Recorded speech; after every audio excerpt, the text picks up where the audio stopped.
Everyone, good evening.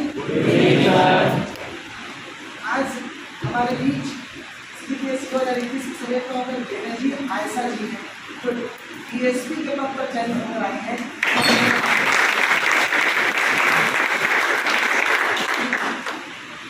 DSP का पद बहुत लोगों का सपना होता है, बैठे में बहुत लोगों का सपना ही होगा DC नहीं DSP बनना। बेनजी का भी ऐसे ही सपना था, समझ में बात। हमेशा मैं बोलता हूँ एक पैशन होता है और उस पैशन के लिए पढ़ना है, लड़ना है, कूदना है, और आप भी एक दिन ठीक है ऐसे DSP बन जाए।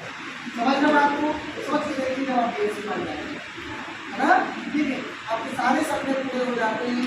आपके फैमिली, आपके मदर, ठीक है, आपके माता पिता, आपके गुरुजनों, सबका, ठीक है, आप उन सपनों सबके सपनों को आप पूरा करते हैं ना।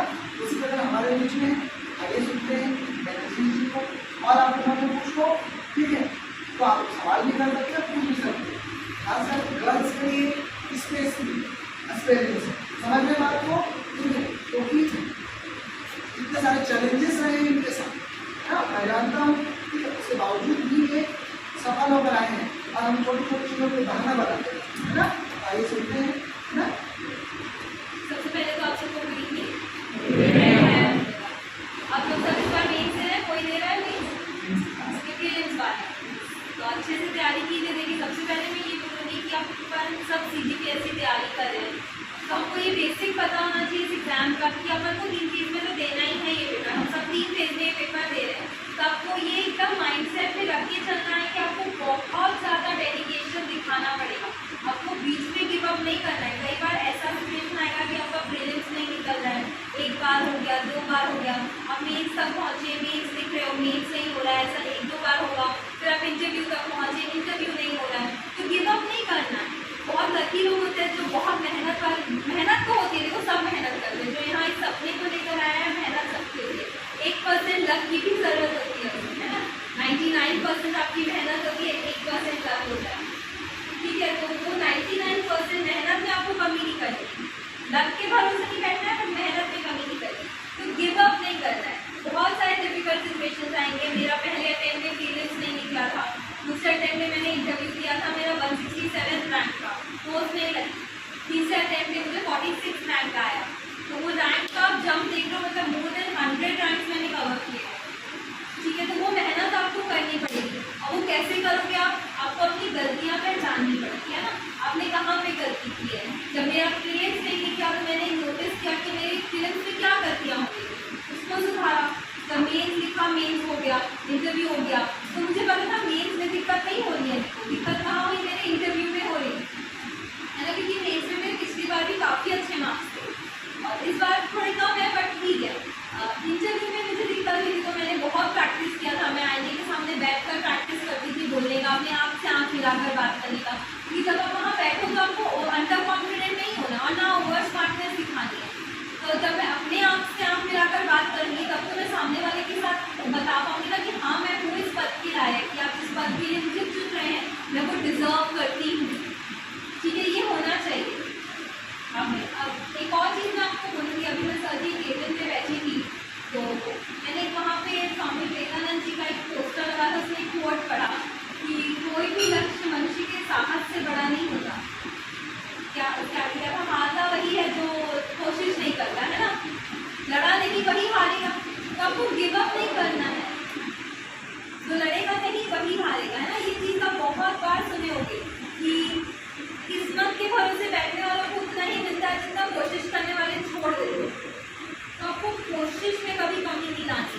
अगर आपसे 100% में नहीं होना तो 100% को 110% करो, ठीक है। अपनी मेहनत में कभी मत लाओ। यहाँ पे आप बैठते हो तो हम हर किसी का एक ना एक सपना होगा, मुझे खुद इस पद में जाना है, मुझे DC बनना है, मुझे DSP बनना है, नायब तहसीलदार बनना है, जो भी आपका पद है, आप जिस भी पद के लिए आए, वैसे तो मैक्सिमम DC के लिए ही आते हैं, ठीक है।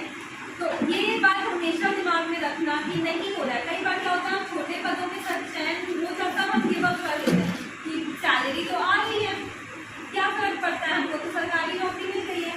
वही सिचुएशन आपको अपने आप को स्ट्रॉन्ग करना है कि नहीं, इसमें मुझे सेटिस्फाई नहीं होना, भले मुझे कम घंटे पढ़ने को मिलेंगे, मुझे काम के साथ पढ़ना पड़ेगा, मैं पढ़ूंगा। मेरा लक्ष्य डिप्टी कलेक्टर बनना बनूंगा, मेरा लक्ष्य डीएसपी बनना है तो मैं डीएसपी ही बनूंगा। मैंने हमेशा ये बात खुद भी फॉलो की और मुझसे कोई गाइडेंस मांगता है तो मैं ये बोलती थी, आप कुछ भी करो अपना फोकस मत लूज करो।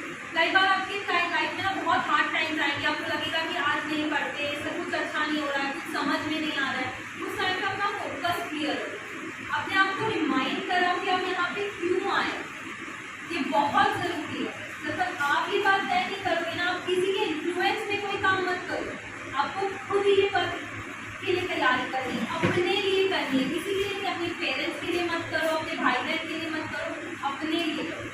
ये मैंने जब भी तैयारी की मैंने हमेशा ये की कि मुझे ये पद चाहिए, अगर मैं अपने आप को अपग्रेड करती हूँ तो मेरे साथ मेरी फैमिली भी अपग्रेड होगी, है ना। आप अकेले तो कभी भी ऊंचाई पे नहीं पहुँचते ना, आप अपने परिवार को तो कभी नहीं छोड़ोगे।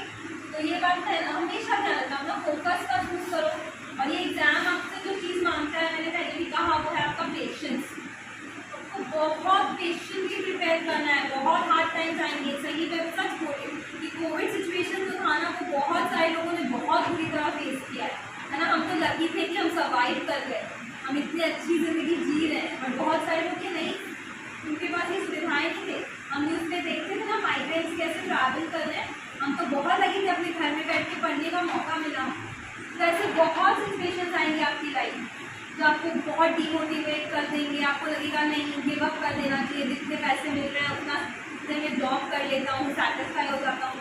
जिस दिन आप कहते हैं सेटिस्फैक्शन वाली बात आती है ना कि नहीं I am satisfied with what ever I am doing, उस दिन समझो आपकी तरक्की रुक जाती है। ठीक है, ये सेटिस्फैक्शन कभी अपने अंदर मत आने देते, स्पेशली अपने जॉब को लेकर। आपको हमेशा एक क्लास आगे जाना, अपने आप को अपग्रेड करना है, और वो तभी होगा जब आप कोशिश करते रहोगे, अपने आप को टाइम के हिसाब से खुद भी अपग्रेड करके। जैसे पेपर आपको दे चुके हैं, एक अटेम्प्ट, 2 अटेम्प्ट किसी ने दिया है, एक अटेम्प्ट किया, तो नहीं भी दिया होगा, आपने पिछले साल के पेपर का इवैल्यूएशन किया होगा, देखा है ना सबने पेपर्स कैसा है।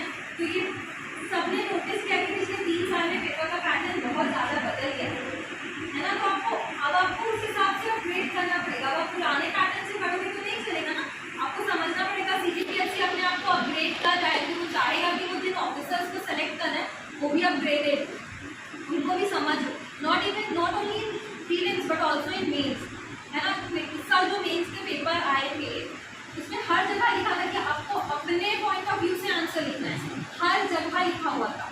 ठीक है, तो अगर आप पुरानी रटी रटाई चीज़ें लिखोगे जो आपको बुक्स में नहीं होगा, आपको अपनी समझ डेवलप करनी पड़ेगी हर सब्जेक्ट के लिए, हर आंसर के लिए।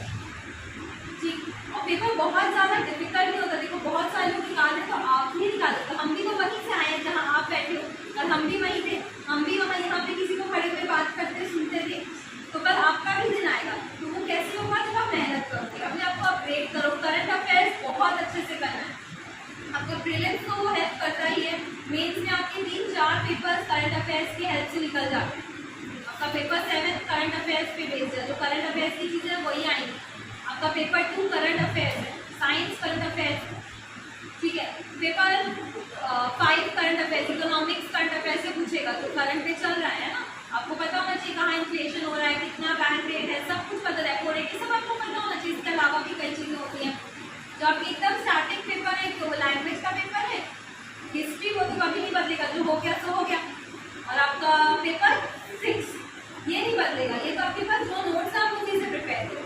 बाकी चीज़ें आपको करंट अफेयर्स के हिसाब से अपग्रेड करनी पड़ेगी, आपको समझनी पड़ेगी कि जो चीज़ें करेंटली हो रही हैं उसमें से ही क्वेश्चन उठाएगा।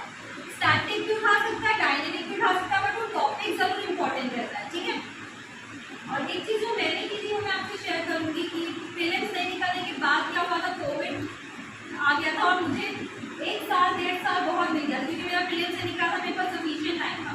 तो मैंने उस टाइम को यूटिलाइज़ किया अपने अगले पेपर के लिए, और मैंने मेन्स के लिए नोट्स बना लिए थे। मेरे पास हर सब सब्जेक्ट के नोट्स है। अभी आप प्रीलिम्स की तैयारी कर रहे हो, आपके मेन्स में भी बहुत टाइम है, आपके प्रीलिम्स में भी अभी बहुत टाइम है। तो अगर आप पढ़ते पढ़ते हो सके तो अपने नोट ज़रूर बनाएं, क्योंकि बहुत हेल्पफुल होता है। सिनॉप्सिस जो आपको मेंस में काम आता है ना, क्योंकि आपको एक रिटन दिखना चाहिए, सब दिखना चाहिए आपको। प्रीलिम्स की स्ट्रैटेजी अलग है, मेंस की अलग है। आप प्रीलिम्स के हिसाब से मेंस नहीं प्रिपेयर कर सकते। प्रीलिम्स में आपको ज़्यादा पढ़ना है और मेंस में आपको सब्जेक्ट ज़्यादा है। सिलेबस उतना नहीं है जितना सब्जेक्ट है, और प्रीलिम्स आपको बहुत इनफाइनाइट, मतलब उसका कोई अंत नहीं है, कहीं से भी पूछ सकता है।